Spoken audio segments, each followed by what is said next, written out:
Okay, we're going to jump straight into 10.7 now. So now we're going to be looking at power series. Everything we've been doing in this section of this chapter so far has been leading up to these last few sections. We've looked a lot at series that just had constant values that we were adding to infinity, but now we're going to be looking at adding polynomial functions to infinity. So a couple of quick definitions and theorems here.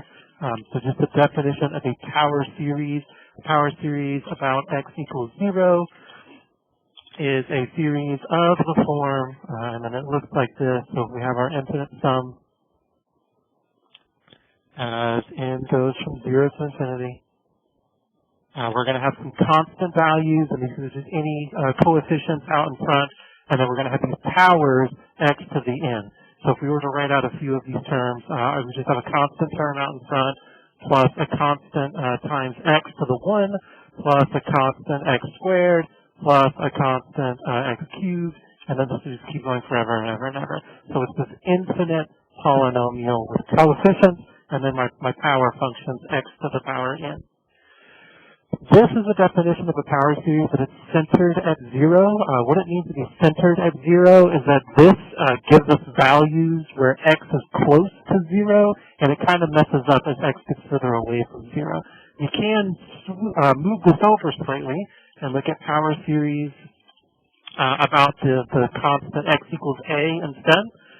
So all we do here is the same general idea. We're going to have our infinite series, n goes from 0 to infinity. Still have our constants out in front, but now we're just shifting our function to the right by a, or to the left if it's a negative a, to have this new power series. Okay. So with this power series, we've got a that we have here. It's called the center. And of course, we have our coefficients, the c to the n. So just a quick example of a power series here.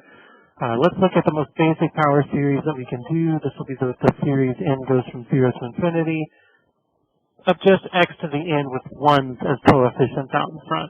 So to write out a few of these terms, 1 plus x squared plus x cubed, forever and ever and ever. Okay. If you think about what is going on with this series, this is going to be a series that starts with a coefficient of 1, and then every time we get to the next term, we are multiplying by a value of x.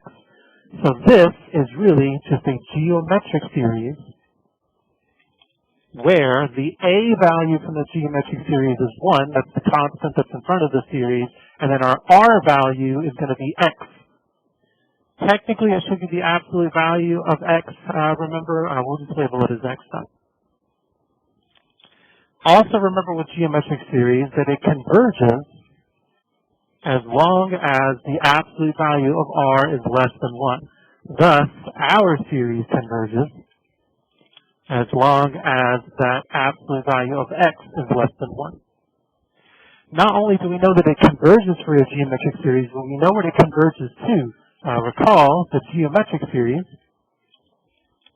converge to that sum a over 1 minus r.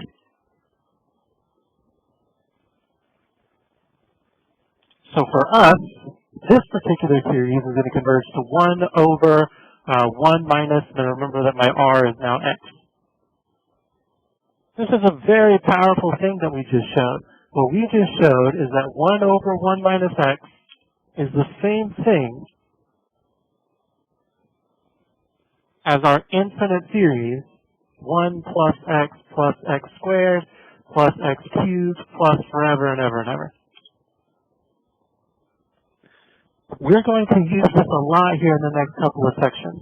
The purpose of this is that we're going to take maybe a complicated looking function. So here we have a kind of complicated looking function, and we're just going to change it into an infinite polynomial. When it comes to derivatives and integrals, any kind of theorems that we've seen here in the past 2 or 3 chapters, working with polynomials is a lot easier than working with anything a little bit more complicated here. So if we can change more complicated functions into polynomials, it'll help out with the calculus in the future. Okay. Now, we had to work in this particular direction because we were working with series so far. But eventually what we want to get to is I don't want to give you the series and ask you what it converges to. I want to give you the complicated function and have you tell me what the power series is that generates that function. So here we're going to change focus. Instead of thinking that that function that we have, 1 over 1 minus x, is the sum of our power series, we want to think that the power series as the partial sum of that function 1 over 1 minus x. So basically what we're going to be doing is we're going to be changing complicated functions into polynomials. All right, so let's look at one a little bit more complicated than this example. And then I'll show you some graphs to really prove that this is working out. So quick example, consider. So now we're going to be considering the infinite series here, 1 minus 1/2 times x minus 2 plus 1/4 times x minus 2 squared. And there's going to be a bunch of these, so just plus. Just to write this a little bit more generically, we're going to have a negative 1/2 to the n out in front, and then an x minus 2 to the n, not capital N, sorry. And then this is going to go on forever and ever, so we have this infinite series. Another way to rewrite this one, just in the notation that we've been using so far, would be like this, right? So the infinite series as n goes from 0 to infinity of that a sub n term there, the negative 1/2 to the n, x minus 2 to the n.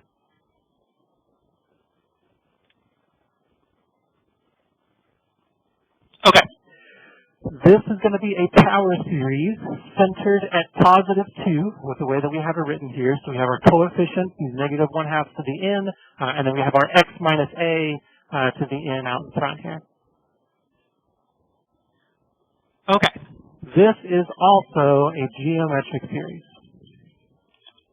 So we're going to have our starting value, our a value, that's just going to be whatever the first term is here, which is the positive 1. And then every single time, we're going to be multiplying by a negative 1/2 times x minus 2. So for the geometric series, my a value is just 1. My r value is going to be that negative 1/2 times x minus 2. And you can distribute the negative 1/2 in there if you really want to. So just doing that real quick, we can rewrite this as negative x minus 2 all divided by 2. Okay. Remember that for geometric series, this converges as long as the absolute value of r is less than 1. So for us, this is going to converge as long as the absolute value of negative x minus 2 over 2 is less than 1. This is the same thing.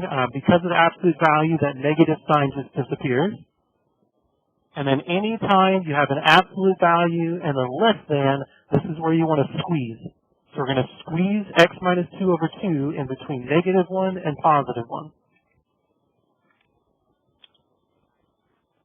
All right, so again, absolute value, less than a number, you squeeze it between the negative and the positive. I drop the negative sign on the x minus 2 over 2 because of the absolute value.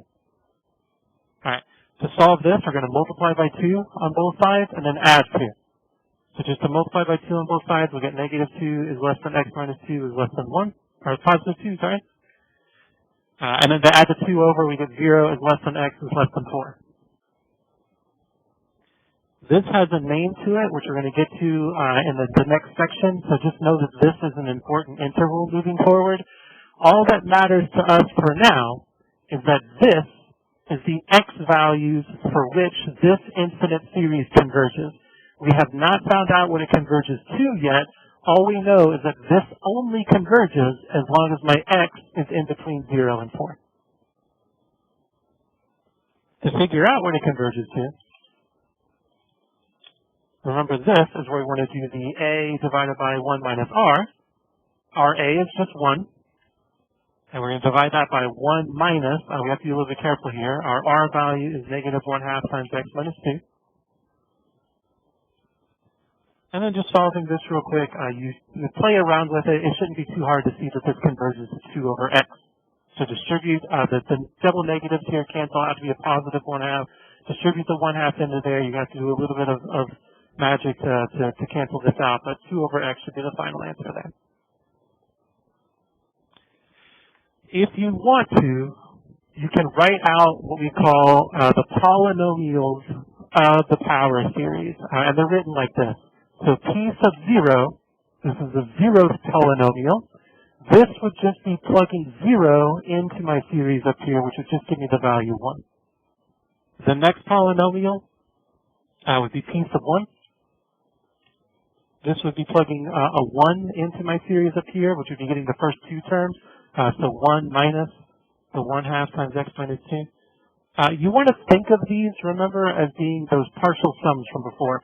So this p sub 1 is like the partial sum of my series, just the first 2 terms. P sub 2 would be the partial sum of the first 3 terms. So it would be the 1 minus the 1/2 x minus 2, and you'd also have the plus 1/4 x minus 2 squared. And then you can just keep going, and you can go and get all these different polynomials. You want to think of the index here as being the degree of the polynomial. P sub 0 is the first degree, P sub 0, this is the 0th degree, P sub 1 the first degree polynomial, P sub 2 the second degree polynomial.